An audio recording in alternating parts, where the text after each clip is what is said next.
Morning সবাইকে। এখন বাজে হচ্ছে ভোর ৫টা আর এই হচ্ছে আমাদের ব্যালকনি থেকে পুরো ভিউটা।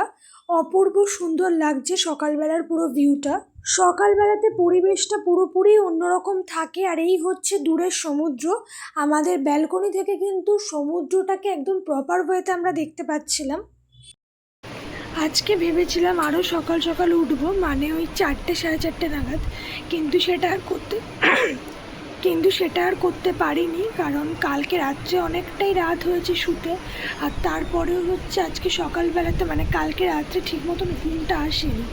এবার জানি না কেন, হয়তো ওয়েদার চেঞ্জের জন্য বা যেহেতু একটা অন্য জায়গাতে এসেছি তার জন্য হয়তো ঠিক মতন ঘুমটা আসেনি। তাই জন্য কালকে ঠিক মতন ঘুম হয়নি বলে আজকে সকালে সেভাবে উঠতে পারিনি। অ্যালার্ম ছিল, অ্যালার্ম বাজিয়েছিলাম, প্লাস মাকে বলেছিলাম যে ফোন করে ডাকতে, তার জন্যই উঠতে পেরেছি। এখন বাজে হচ্ছে ৫টা ২০ মতন। এবারে আমরা একটু রেডি হব, কারণ আজকে সকালে কয়েকটা ভালো ভালো ফটো তোলার ইচ্ছা আছে। দেখা যাক কতটা কি করতে পারি। সমুদ্রের গর্জন কালকে রাত্রিবেলাতে প্রচণ্ড ছিল, ইভেন আজকেও তাই প্রচণ্ড সমুদ্রের গর্জন। তারপরে যাব হচ্ছে জগন্নাথ মন্দির, দীঘার জগন্নাথ মন্দির। আজকের প্ল্যান অনেক কিছু আছে, তারপর বাড়ি ফেরা আছে। আজকেরও সারাদিন একটা বড়ই মনে হয় ভিডিও হবে। এবার এই ভিডিওটা দুটো পার্ট করে দেব নাকি একটা পার্ট করে দেব সেটাই চিন্তা করছি, দেখছি কি হয়। যাই হয় সবটাই তোমাদের সাথে শেয়ার করব। তখন যেরকম বললাম যে আমরা এখন একটু ফটো তুলতে আসবো হচ্ছে এই সমুদ্রের ধারটাতে, তো কেউই সেভাবে উঠতে পারিনি, শুধু আমরাই উঠতে পেরেছি সকালবেলা, তাই আমরাই এসছি।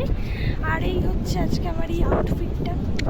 টুপিটা অবশ্য রিমঝিমের, আমার না। তো এখন হচ্ছে আমরা যাচ্ছি একটা নৌকার ধারে, মানে ওখানে একটা নৌকা আছে, ওটার সামনে যাবো একটু ছবি তুলতে। এখানে কাল থেকে এত হাওয়া দিচ্ছে আর ওয়েদারটা এতটাই সুন্দর। সমুদ্রের ধারে একটু মেনলি হাওয়া দেয়, কিন্তু আজকে যেন ওয়েদারটা আরও সুন্দর, কালকের থেকেও ভালো লাগছে।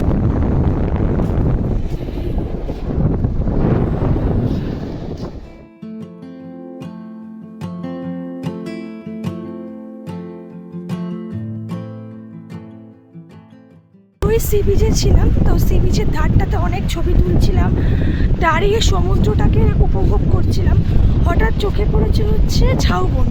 তো লাস্ট মোমেন্টে যা হয়, আমাদের 8:30টাতে গাড়ি আসার কথা, এখনও আমরা ব্রেকফাস্ট করিনি, স্নান করা হয়নি, কিছুই হয়নি। এখন আমরা এসেছি হচ্ছে ঝাউবনে, ঠিক আছে? তো ঝাউবনে এখন আমরা ফটো তুলবো।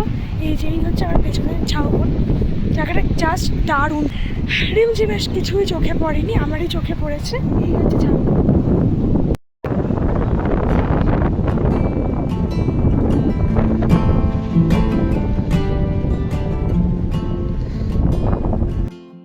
ফাইনালি ঘুম ভেঙেছে সুস্মিতার, এসছে।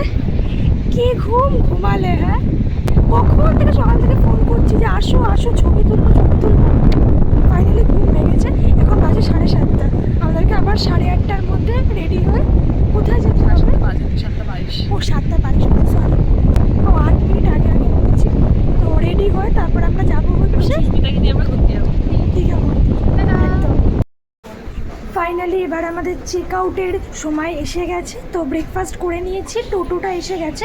টোটোটা এখন আমাদেরকে এখান থেকে ডাইরেক্টলি নিয়ে যাবে হচ্ছে দীঘার জগন্নাথ মন্দিরে। ডাইরেক্টলি যাব হচ্ছে, এখানকার যা যা ফর্মালিটিস আছে সেগুলোকে কমপ্লিট করব, দেন তারপরে আমরা যাব হচ্ছে জগন্নাথ মন্দির। আমাদের রুম থেকে প্রাইভেট পুলটার ভিউটা এরকম ছিল, ওটা তোমাদেরকে কালকে দেখানো হয়নি বলে আজকে আবার একটা ছোট ভিডিও করে তোমাদেরকে দেখিয়ে দিলাম।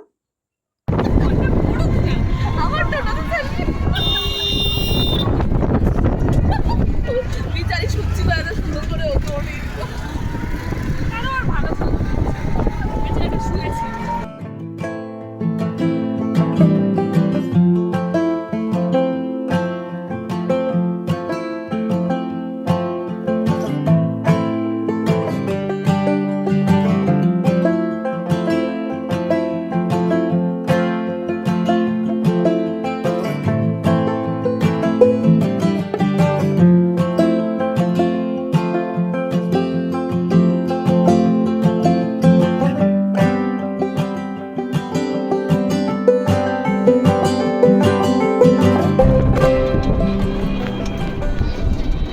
মন্দারমণি থেকে আমাদের দীঘা পৌঁছতে মোটামুটি সময় লেগে গিয়েছিল টোটোতেই 1 ঘন্টা মতন। তো এখন আমরা আছি হচ্ছে তাজপুরে। তো তাজপুরের এখানে সি বিচটাতে এত বোল্ডার দেওয়া, কিন্তু সি বিচটা খুব সুন্দর। তো এবারে আমরা আস্তে আস্তে তাজপুর, উদয়পুর, শঙ্করপুর সব ঘুরে এবার আমরা ঢুকছি হচ্ছে দীঘাতে। এবার আমরা এসেছি হচ্ছে জগন্নাথ মন্দিরে। দীঘার যে জগন্নাথ মন্দিরটা, প্রচণ্ড তাপ এখানে, আর তার মধ্যে আমাদেরকে খালি পায়ে হাঁটতে হচ্ছে। ব্যাগ জমা করে দিয়েছি, এখন আমরা খালি পায়ে হেঁটে হেঁটে যাব।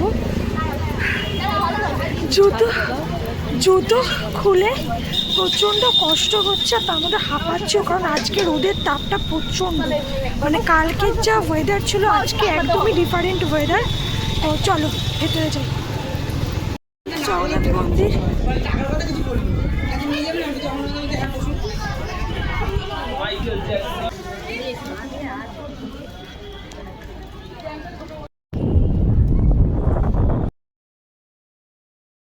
জগন্নাথ মন্দিরে আমাদের ঘোরা হয়ে গেছে। তো এবারে আমরা স্টেশনের দিকে যাচ্ছি।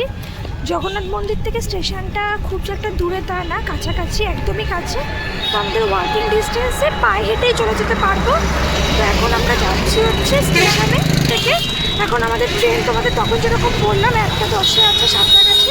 তো সাঁতরাগাছিতে নামি তারপর আবার তোমাদের সঙ্গে দেখা হচ্ছে। ট্রেনে উঠে আর আমরা একটাও কোনো ভিডিও বানাইনি, কারণ প্রচণ্ড গরম লাগছিল। আর ট্রেনটা আজকে একটু লেটে ছেড়েছিলাম।